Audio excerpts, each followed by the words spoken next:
रक्षाबंधन पत्नी द्वारा पति के राखी बांधा जाना अद्भुत उपाख्यान है। बहन भाई के रक्षा सूत्र बांधकर रक्षा करती है, ब्राह्मण यजमान के रक्षा सूत्र बांधकर रक्षा करता है, ब्राह्मण राजा के रक्षा सूत्र बांधकर उनकी रक्षा सुनिश्चित करते हैं। इसके साथ ही साथ यदि असुर समूह द्वारा राष्ट्र को आक्रांत किया जाए तो पत्नी भी पति के रक्षा सूत्र बांधकर युद्ध विजय सुनिश्चित कर देती है। आइए इस उपाख्यान को आज गुरुवंश मेरा जीवन में जानिए। स्वयं भगवान श्री कृष्ण ने यह उपाख्यान सुनाया है। महाराजा युधिष्ठिर के प्रश्न पूछने पर उन्होंने उपाख्यान सुनाया है। महाराजा युधिष्ठिर ने उनसे प्रश्न पूछा, रक्षाबंध विधानम में किंचित कथे केशव दुष्ट प्रेत पिशाचा नाम येना दृश्यो भवे नर। हे महाराज, ये तो बताइए कि दुष्टों को भगाने वाला, प्रेतों को भगाने वाला, पिशाचों को भगाने वाला, असुरों को भगाने वाला ये जो रक्षा सूत्र का, रक्षा बंधन का, ये राखी बांधने का क्या विधान है?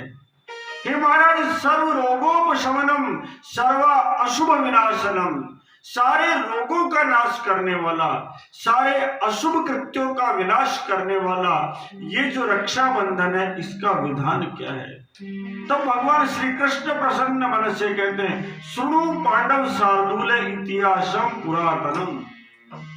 हे पांडव पुत्र, हे पांडव सिंह, हे युधिष्ठिर, सुनो मैं तुम्हें पुरातन इतिहास सुनाता हूं। एक समय की बात है, देवों और असुरों के मध्य भयावह संग्राम, देवासुर संग्राम हुआ और उस संग्राम में काल भगवान का प्रभाव था कि देवताओं की पराजय हो गई और असुरों की विजय हो गई। स्वर्ग पर असुरों का राज्य स्थापित हो गया और इंद्र को वहां से निर्वासित होना पड़ा। बड़ा विकट समय था देवी शक्तियों के लिए और देवी शक्तियों का ये जो पराभव है, ये संपूर्ण सृष्टि के लिए विनाशक सिद्ध हो रहा था। इसलिए इंद्र ने देवराज बृहस्पति की शरण ली और बृहस्पति की शरण लेकर उनसे कहा कि महाराज कोई रास्ता बताइए, ऐसा रास्ता बताइए कि असुरों पर विजय प्राप्त की जा सके। तब इंद्र की पत्नी सची ने कहा, सुनो, रक्षा का एक मार्ग है, अद्भुत मार्ग है। हमारे यहाँ वीर पत्नियां अद्भुत मार्ग अपनाती रही है। आज रिश्ते में परिवर्तन कर दिया जिससे शत्रु पराभूत हो सके। वो कहती है, सुनो, अहम रक्षा विधायास्मि येना जेयो भविष्यसि। इस रक्षा का मार्ग मैं सुनिश्चित करूंगी, तुम्हारी विजय मैं सुनिश्चित करूंगी, चिंता मत करो, तुम्हारी निश्चित विजय होगी। ऐसा कहकर उस भगवती सची ने क्या किया, उस सची ने एक रक्षा पोटली तैयार की और बबंध दक्षिणे पाणो रक्षा पोटलिकाम ततः, और उसके दाएं हाथ पर वो रक्षा पोटली बांधी। उस रक्षा पोटली के प्रभाव से वो पति इंद्र उन्हें जब युद्ध में गया तो सब कुछ प्राप्त हुआ, विजय प्राप्त हुई और उसके प्रभाव से एष प्रभाव और रक्षाया, उसके प्रभाव से रक्षा हुई युधिष्ठिर उसकी, उसे जय मिली, सुख मिला, आरोग्य मिला। जय दय सुखदश्चैव पुत्र आरोग्य धन प्रदय, सब कुछ मिला। युधिष्ठिर तो प्रसन्न हो गए। युधिष्ठिर ने पूछा, क्रियते केन विधिना रक्षा बंध सुरोत्तम। हे महाराज, देवराज इंद्र ने ये राखी बांधी कैसे, ये तो बताओ, ये राखी कैसे बांधी? तब उन्होंने कहा, सुनो, ये रक्षा बंधन की विधि भी सुन लो, स्वयं भगवान कृष्ण ने सुनाई है। आपको भी सुनाता हूं ताकि विधिवत रक्षा बंधन की विधि आपको पता लगे। उन्होंने कहा, सबसे पहले जब श्रावण मास की पूर्णिमासी प्राप्त हो जाए, संप्राप्ते श्रावणे मासे पूर्णमास्याम दिनोदये, पूर्णिमा का दिन श्रावण मास प्राप्त हो जाए, तब विधि पूर्वक स्नान करे, आनंद से अपनी स्वच्छता, बाह्य स्वच्छता धारण करे, या स्मरेत पुंडरीकाक्ष, पुंडरीकाक्ष का स्मरण करें, श्रावणी उपाकर्म आदि वेदों के अध्ययन का मार्ग प्रशस्त करें और उसके पश्चात अपराह्न समय में, दोपहर पश्चात के समय में रक्षा पोटलिका, शुभ रक्षा पोटलिका को धारण करें।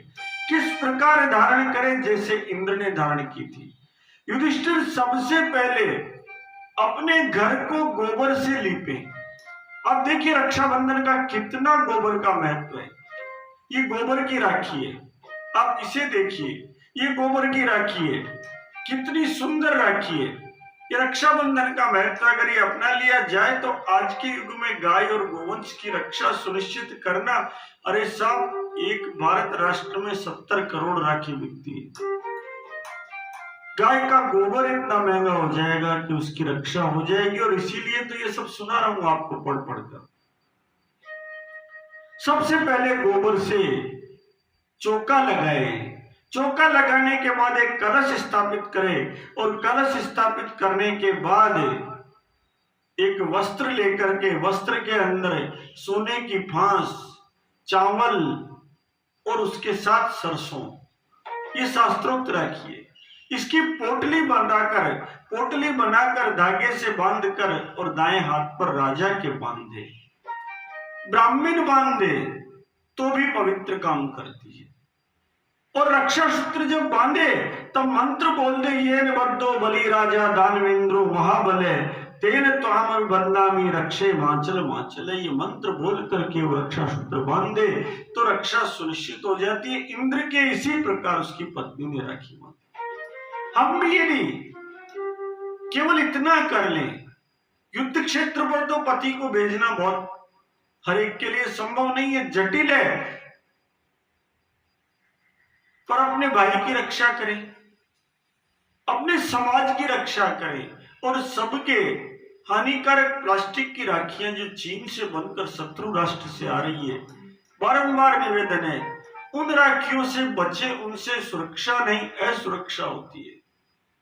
शत्रु राष्ट्र को धन मिलता है, उसके स्थान पर गोबर की डली ले, गोबर की डली में ये चूड़े की राखी, सादा राखी, बड़े आराम से थोड़ा चावल मिलाए, थोड़ा स्वर्ण जल अंगूठी को पानी में डुबोकर सोने का जल बनाकर उसको डाल दे, थोड़ी सरसों डाल दे और सुंदर रक्षा सूत्र के द्वारा अपने परिजनों को रक्षित करें तो मान के चलिए आनंद आ जाएगा। इसी आनंद के सृजन के साथ इस अद्भुत उपाख्यान और युद्ध में जाने वाले योद्धाओं को नमन करने के साथ आज की यात्रा को विराम देते हैं। दोषमंता विमृत्यु दुरापो यद ब्रह्म संधारण याजितासु कले परम योग रतो विजया यद ग्रणिरवीर शय्या निवृत्त। बोले जगत जननी गौ मात की जय, नंदी भगवान की जय, श्री बछड़ा भगवान की जय, श्री बछड़ी भगवान की जय, कृष्ण चंद्र महाराज की जय, हनुमान जी महाराज की जय, भगवती लक्ष्मी मात की जय, परशुराम भगवान की जय, राजा रामचंद्र की जय।